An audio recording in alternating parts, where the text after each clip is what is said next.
있는데요. 먼저 요한복음을 보았고 그리고 마태복음을 보았고 이제 누가복음을 보고 있습니다. 그간의 사복음서 말씀 보면 겹치는 부분도 있고 같은 내용도 있지만 그 속에서 우리가 이제 정리되는 것은 주님의 공생의 사역들이 파악이 되면서 좀 더 디테일하게 구체적으로 진행되는 것들을 알 수 있습니다. 성경에 보면 주님이 가장 충돌이 많이 되었던 부분은 안식일 문제였습니다. 확인해 보겠습니다. 마가복음 1장 21절에 보시면 주님께서 사역을 시작하시면서 첫 번째 충돌했던 것이 안식일 문제였지요. 그리고 요한복음 5장 9절로 가면 38년 된 병자도 안식일에 고치시자 난리가 났던 것입니다. 근데 그에 굴하지 않고 주님은 계속 안식일에 병을 고치시지요.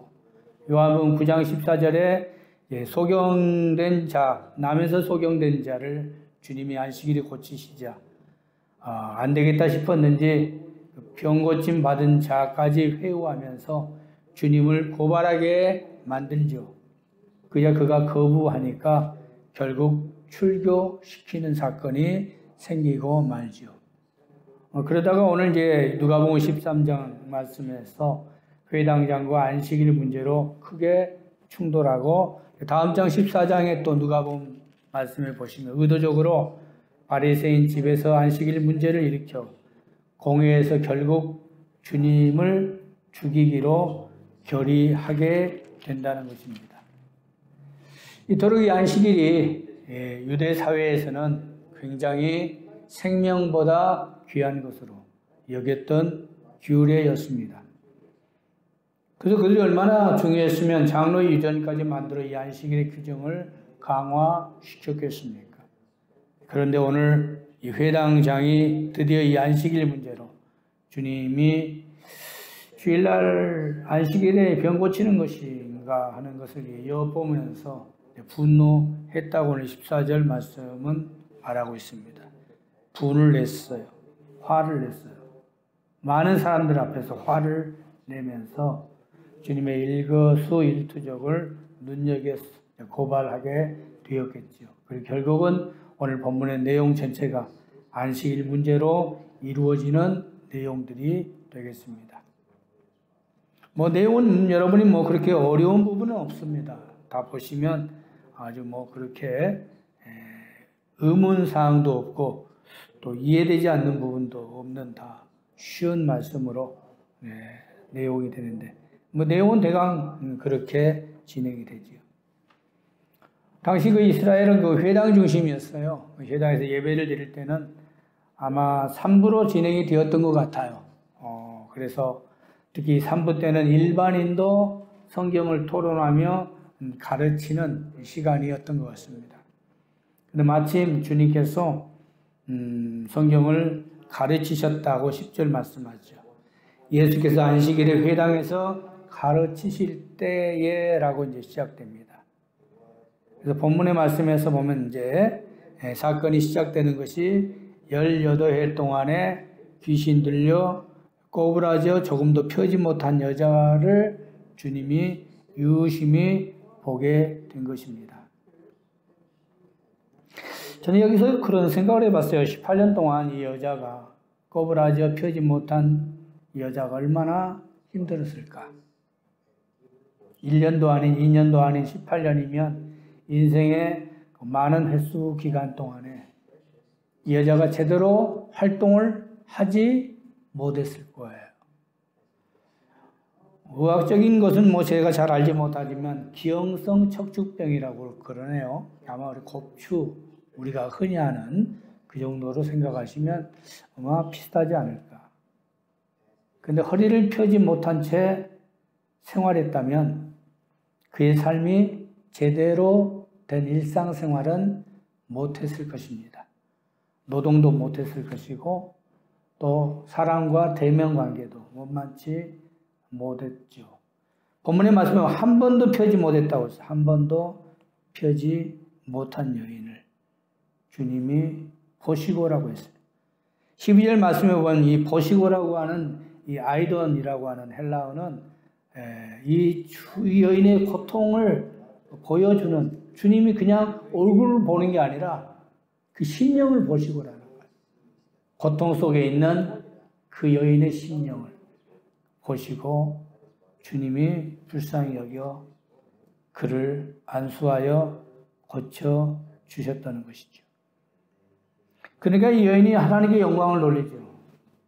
하나님께 영광을 돌리면 참 많은 사람들이 얼마나 참 박수할 일이겠죠. 아유, 할렐루야, 감사, 참 분위기가 참 좋은 분위기인데 갑자기 왁을 쓰면서 화를 팍 내는 자가 있었으니 바로 그가 누구? 회당장이라는 거, 회당장. 14절 봅시다.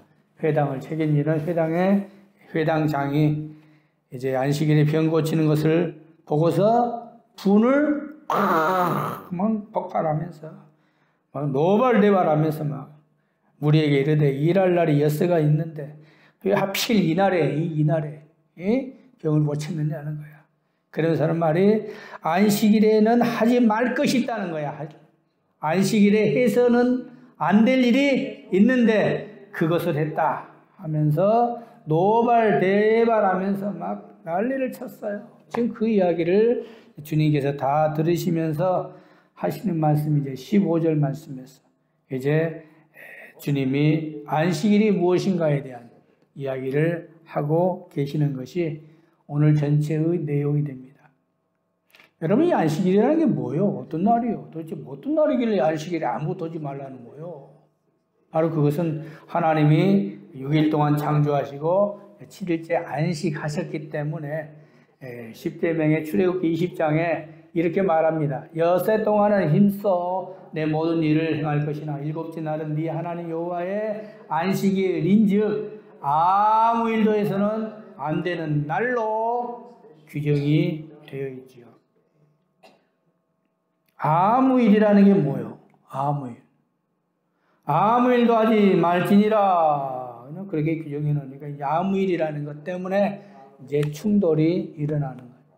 아무 일을 아예 성경에 무엇은 하고 무엇은 하지 말아야 할 거라고 한다면 쉽게 될 텐데 아무 일이라고 해버렸으니 어디까지가 아무 일이요? 어디까지가 아무 일이요? 애매하잖아요. 그러니 충돌이 일어날 수밖에 없는 거죠. 그렇다면 주님은 이 안식일에 대한 것을 어떻게 설명하셨을까? 주님은 항상 안식일에 대해서는 예외 조항을 강조하셨습니다. 오늘 15절 말씀해 보시면 이렇게 말하죠. 주께서 대답하여 이르시되 외식하는 자들아 너희는 각각 안식일에 자기의 소나 나귀를 외양간에서 풀어내어 이끌고 가서 물을 먹이지 않느냐. 여러분, 안식일 아무 일이라고 하는데 아무 일은 예외 조항이 있어요. 바로 그것은 생명과 관계되는 일, 생명을 살리는 일은 안식일이라 할지라도 예외 조항에 들어간다는 것입니다. 주님이 마태복음 12장에서도 똑같은 말씀을 하셔요.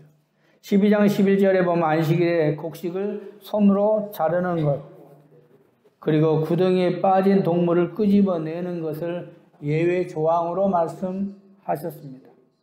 구덩이에 빠졌으면 끄집어내야죠. 아무 일도 하지 않는다고 구덩이에 빠져 죽어가는 걸 보고 아무 일도 하지 말아야지라고 한다면 아니잖아요. 또 분명히 그 예외 조항은 신명기 23장 5절에 말씀하셨어요. 안식일이라 할지라도 손으로 먹는 것. 이게 타작 마당에서 긁어가지고 나스를 갈아가지고 먹는 것은 안 되는 거지만 손으로 비워 먹는 것은 생명과 관계되는 거예요. 여러분, 가난한 사람들이 먹을 게 없으면 그냥 손으로 떼서 먹을 수 있잖아요. 그러한 것을 말씀하면서 제자들이 손으로 떼어 먹습니다. 성경대로, 말씀대로 먹었다는 거예요. 그래서 문제가 일어나면서 마태복음 12장에 안식일 때문에 또 막 싸우고 난리가 나죠.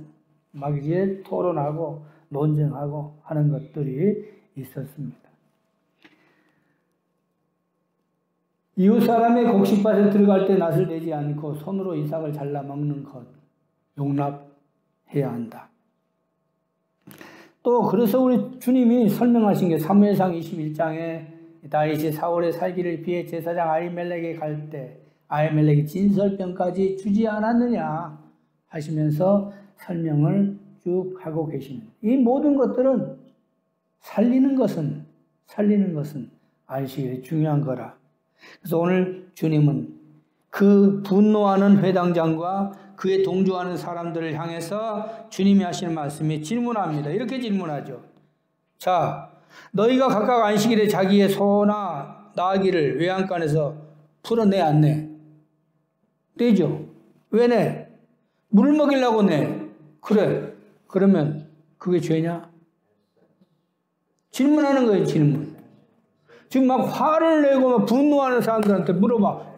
당신 지금 안식일이면 아무것도 안 합니까? 안식일을 하면서 당신 외양간에서 여러분이 소나 나귀를 끊어내지 않나요? 몰라요. 예. 할 말이 없죠. 그러므로 주님이 하시는 말씀이 이것을 통해서 결론을 내리는 게 뭡니까? 외식하는 자라는 거예요. 외식이라는 말을 주님이 쓰실 때는 아주 중요한 말씀이에요.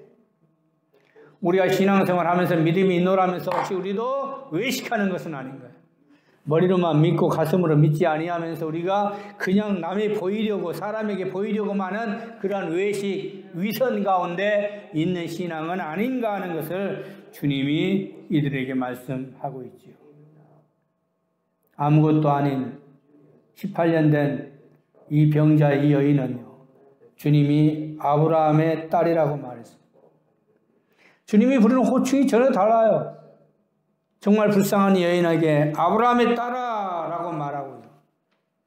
그런데 회당장과 이 합세하는 자들에게는 외식하는 자들아라고 주님이 말씀합니다. 그런데도 회당장은 끝까지 안식일을 규례를 고집하고 있습니다. 물론 안식일은 출애굽기 20장 10절 말씀처럼 여호와의 성일이기 때문에 아무 일도 하지 말아야 한다는 것은 성경 말씀에 분명히 있죠.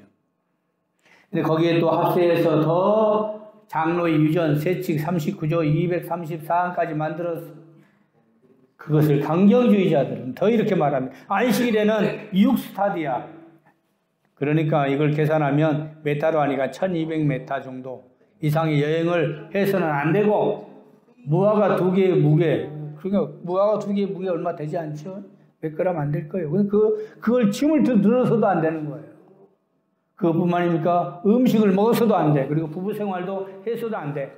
그렇게 규정을 세부적으로 만들어서까지도 이렇게 안식일을 아무것도 하지 말아야 한다라고 말하면서 실질적으로 그들의 삶은 전혀 하나님의 마음과 상관없는 행동을 하고 있다는 거예요.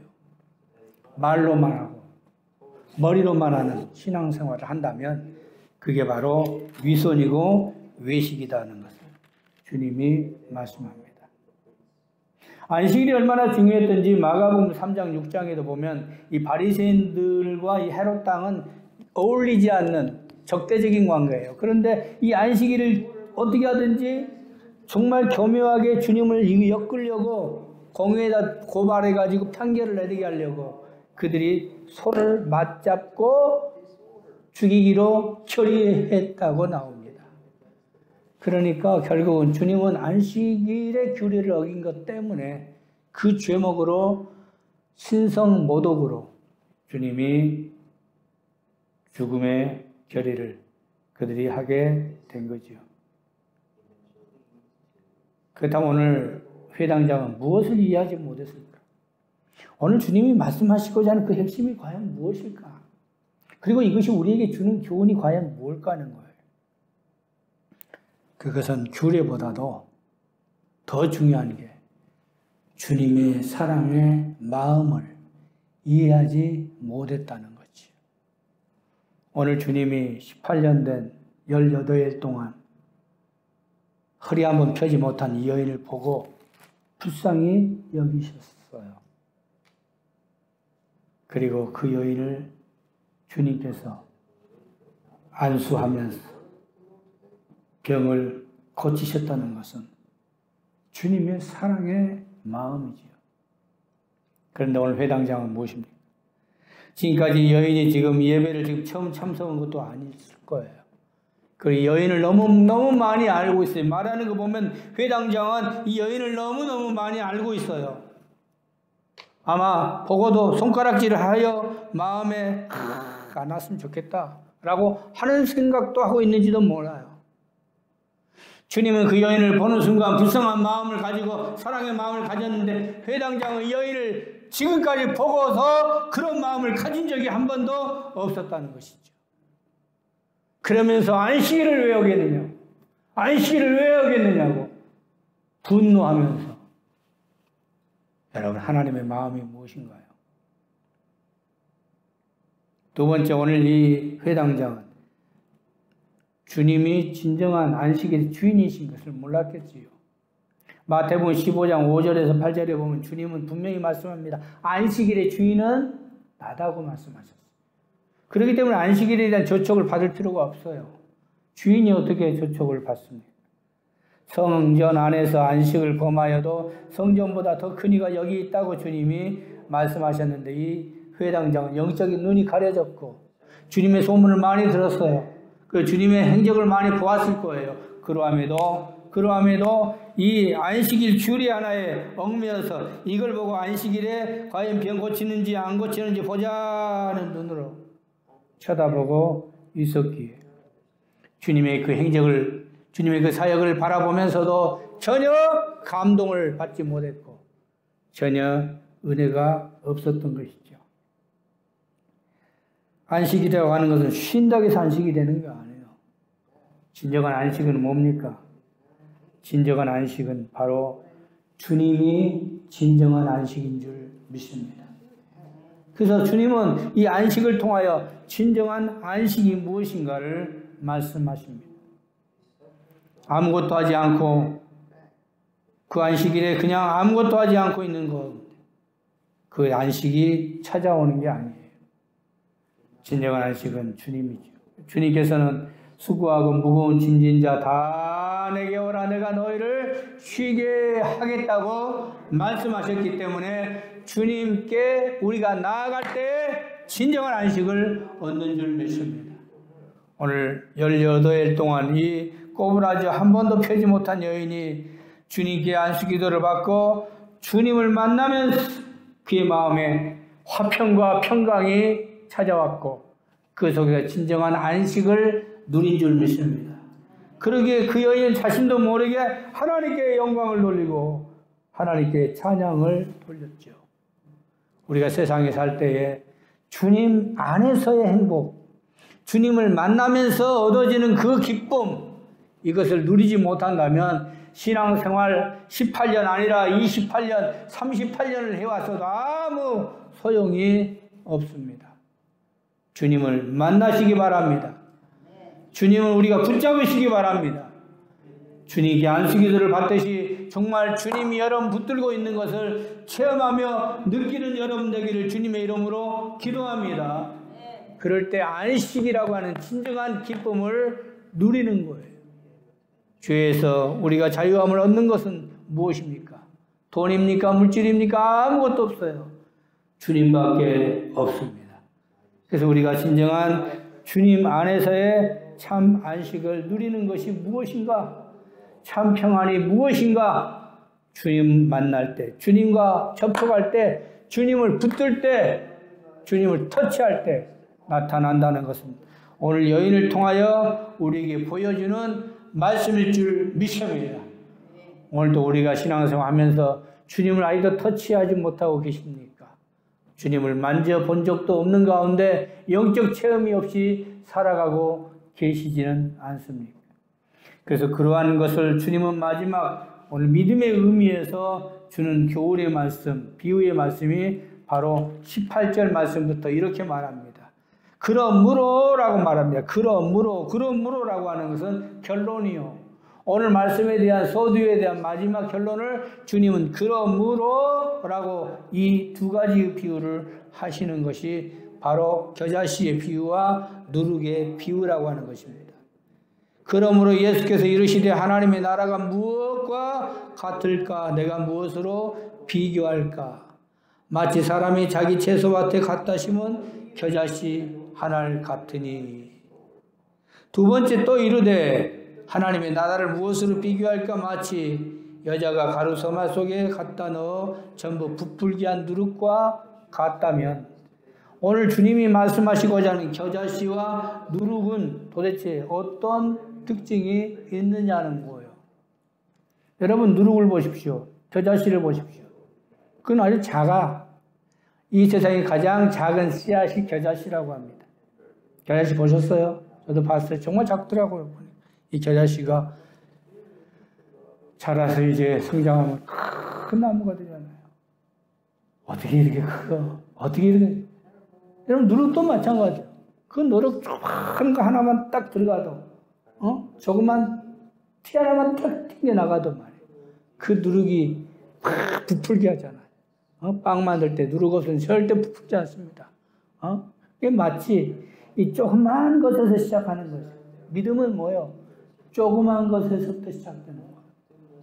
우리가 그냥 인식하지 못한 것 같지만 말씀을 들을 때 그 말씀이 탁 내 마음에 꽂히면 그게 점점 커지는 거예요. 그게 바로 주님이 주시는 말씀의 씨앗이와 같습니다. 말씀을 볼 때나 말씀을 읽을 때나 그리고 말씀을 우리가 볼 때나 그리고 우리가 들을 때에 그 말씀에서 받는 그 은혜, 그 감동이 사라지지 않는 거예요. 말씀을 듣고 나면 일주일 내내 내 마음속에 이것이 계속 살아 역사해요. 그리고 이게 커져가는 거예요. 두 번째는 누룩과 겨자씨는 성장한다는 거예요. 여러분, 성장한다는 게 뭐가 있기 때문에 성장하는 겁니까? 생명력이 있는 것이 성장하는 줄 믿으셔야 돼요. 생명력이라고 하는 게 중요합니다. 생명력이 있으면요, 성장하게 되어 있어요. 생명력이 있어야 성장하는 거예요. 곧 말씀은 성장, 내 마음속에 나를, 내 심령을 붙드는 역사가 일어나게 되어 있습니다.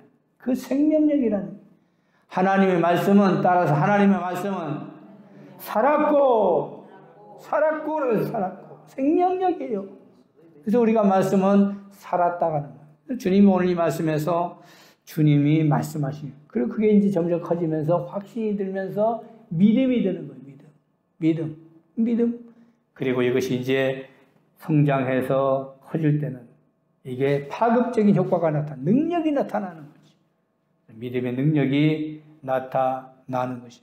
근데 이것은 무엇과 같아요? 감추인 것 같아요. 전혀 알 길이 없어. 가루서마 속에 갖다 넣어 있는, 감추어져 있는 거예요. 감추어져 있는. 영적으로 알레고리컬하게 무엇이 이 가루서마는 뭐다, 그렇게 우리가 해석할 필요 없어요. 그냥 이 감추어진 것은, 믿음은 감추어진 거야. 여러분 심령 속에 믿음이 보이지 않잖아요. 그런데 이와 같이 겨자씨와 누룩과 같이 여러분 심령에 파고 들어갈 때에 그게 확신이 들며 성장하는 거고 파급적인 능력이 나타나는 것이 진정한 믿음의 역사라고 하는 것입니다. 오늘 주님이 말씀의 결론을 맺고 계십니다. 진정한 안식이 뭔가요? 규례를 지킨다고 해서 진정한 안식이 될까요? 진정한 평안이 뭘까요? 그냥 규례를 그냥 고수한다고 평안이 오는 겁니까? 진정한 안식은 주님 예수 그리스도, 바로 그분만이 진정한 안식이에요.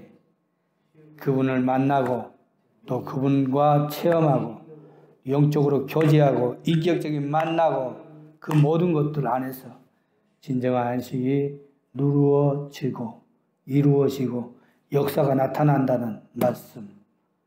그렇다면 오늘 우리가 신앙생활하면서 혹시 18년 동안 병중에 있는 여인과 같은 내 자신은 아닌가? 우리가 한번 자신을 돌아보는 시간이 됐으면 좋겠습니다. 이제 말씀의 결론을 맺습니다. 오늘 본문 말씀 우리가 너무 자주 보신 말씀이죠. 어떤 의미에서 보면 이 말씀을 보면서도 이거 아는 말씀하고 지나칠 수 있는 말씀이지만 혹시 이 여인이 내 모습은 아닌가? 그렇다면 주님은 나를 지금 보고 계시는데 주님이 나를 보고 계시면서 무엇을 느끼실까? 여러분의 노고와 수고와 고통은 주님이 오늘 또 보고 계십니다. 그런 주님이 여러분을 보시고 불쌍히 여기서 오늘 안수하여 여러분의 병을 낫게 한 것처럼 우리가 진정한 주님의 만남, 오늘 주님을 붙잡는 그 터치, 그 많은 그 역사에서 진정한 능력과 은혜와 치유와 평강과 평안이 나타난다는 것. 오늘 안식을 통해서 진정한 안식이 무엇인가 하는 주제로 깊이 주님을 생각하며 참 평안을 얻는 여러분 되기를 주님의 이름으로 축원합니다. 기도합시다. 자비로우신 하나님 고맙습니다. 진정한 안식이 무엇인가?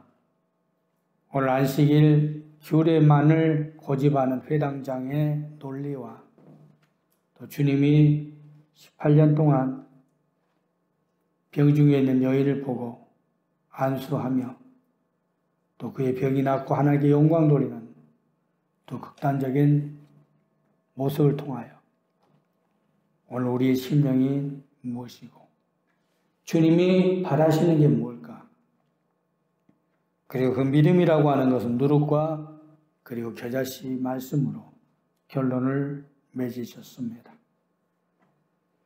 주님의 말씀에 오늘도 은혜 받고 우리의 믿음이 성장하며 또 주님 만나는 그 만남 속에서 삶의 체험 역사가 능력의 역사가 나타나게 하여 주시옵소서. 예수님 이름으로 기도드립니다. 아멘.